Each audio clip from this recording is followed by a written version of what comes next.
আজকে তোমাদের কাছে আমি একটা টিপস নিয়ে হাজির হয়ে গেছি। আমাদের কিন্তু সবারই ছোলার ডাল সিদ্ধ করার সময় কিন্তু খুব ভয় লাগে।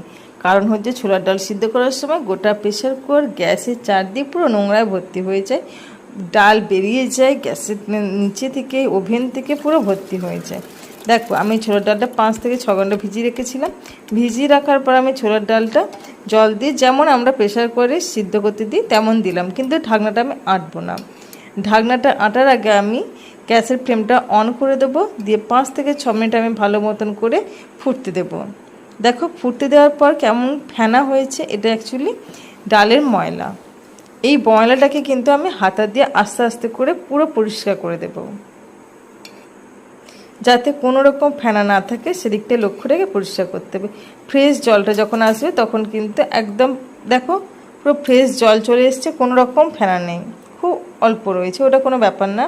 পরিমাণ মতন হলুদ আর নুন দিয়ে আমি সিদ্ধ করতে দেবো, যেমন আমরা বাড়িতে ডাল সিদ্ধ করতে দিই। ব্যাস, নুন আর হলুদ পরিমাণ মতন দিয়ে গ্যাসের ফ্লেমটা হাই রেখে যেমন করে আমরা সিদ্ধ করতে দিই। দেখো, প্রেশার করে কোনো রকম নোংরা রয়েছে? কোনো রকম নোংরা নেই। চলো ঢাকনাটা খুলে দেখাই। দেখো, প্রেশার করে ভেতরে কিন্তু কোনো রকম নোংরা নেই, নাহলে প্রেশার করে ভেতরটা পুরো যাচ্ছেতাই হয়ে যায়, সুন্দরভাবে সিদ্ধ হয়েছে। আমার টিপস কেমন লাগলো প্লিজ